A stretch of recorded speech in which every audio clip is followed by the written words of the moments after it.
In 2023, we took a Viking Mediterranean Italian Sojourn cruise. It started in Barcelona, Spain to Sète and Marseille, France, Monaco, then we hit Florence, Pisa, Rome, Naples, Pompeii, Messina, Sicily, Crotone and Bari, Italy, Šibenik, Croatia, ending in Venice, Italy. Since Florence doesn't have a port of its own, we docked in the coastal city of Livorno. During the Renaissance, once the Florentine Medicis ruled this area, Cosimo Medici really increased the port and town as a free port, so it became important and rich.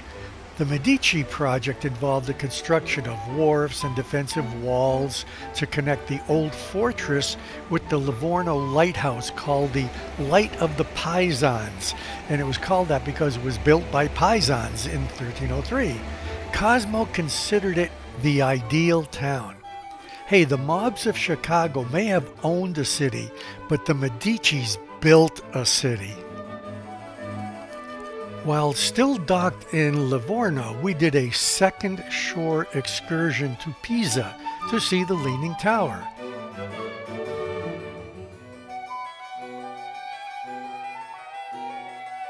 The city contains more than 20 other historic churches, several medieval palaces, and bridges across the Arno.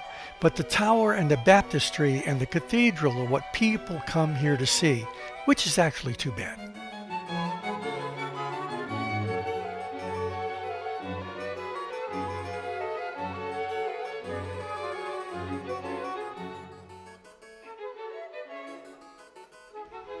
Pisa Cathedral was completed in 1092.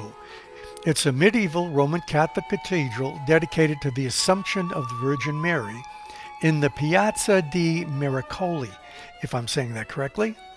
It's the oldest of the three structures in the plaza, followed by the baptistry and the campanelli known as the Leaning Tower of Pisa. It was in 1063 that the construction of Pisa Cathedral started, and it was funded by the spoils received fighting against the Muslims in Sicily in 1063. And as one of the superpowers of the Mediterranean, Pisa needed a Duomo that would reflect its prestige. Construction on the Leaning Tower began in 1173 as the third and final structure of the city's Pisa's cathedral complex. In particular, it was built to serve as the complex's bell tower. By the time the builders had finished the third of 8 planned stories, about 5 years later, the tower's foundation had begun to settle unevenly on the ground beneath it. It's a dense mixture of clay, sand, and shells. The Leaning Tower has survived everything from 4 powerful earthquakes to 2 world wars. But now engineers think they solved the mystery of how the building has managed to survive undamaged for centuries.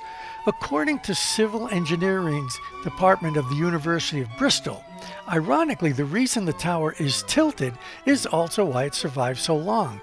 The very same soil that caused the leaning instability and brought the tower to the verge of collapse is credited by helping it survive these seismic events.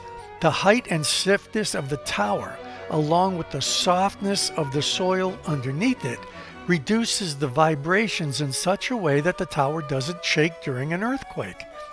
It also has something to do with the center of gravity, but this has been the key to its survival, and as they say, believe it or not.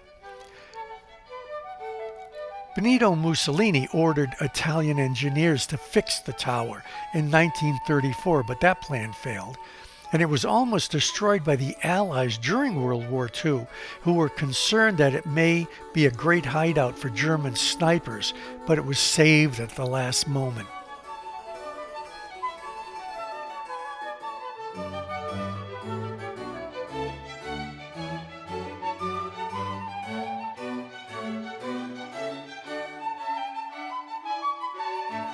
It's hard to imagine now that Pisa may seem like a small backwater that these great works of arts and architecture are here, but it's exactly the opposite. They are here because Pisa wasn't a backwater. It was a wealthy, strong, influential city on the Mediterranean that was strong enough to assist even the Pope with an entire fleet of ships and rivaled places like Genoa, which was a very small village at the time of Pisa's height. This is just one of those places that you see on TV and in movie shows, but you never think you're going to see it in person. It's quite a sight to behold, and you're glad you came here. But so are a million others, and there were just too many people to fully enjoy and soak in the history of it all. People doing that holding up the tower thing or climbing on the railings blocking other people's views. We didn't even get to go into the baptistry because the line was so long, and again, time is always an issue.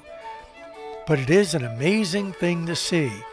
Just can't imagine how they could do this work and build these things without the heavy machinery and cranes of today. But I guess that's what makes it so great and awe-inspiring.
Since the early 1950s, the U.S. Army has maintained Camp Darby just outside Pisa, which is used by many U.S. military personnel as a base for vacations in the area.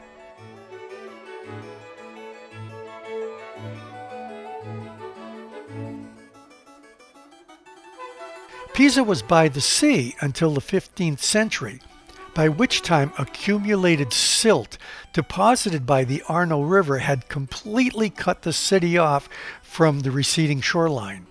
Pisa is now 6 miles away, but it used to be about 2.5 miles away from the coast.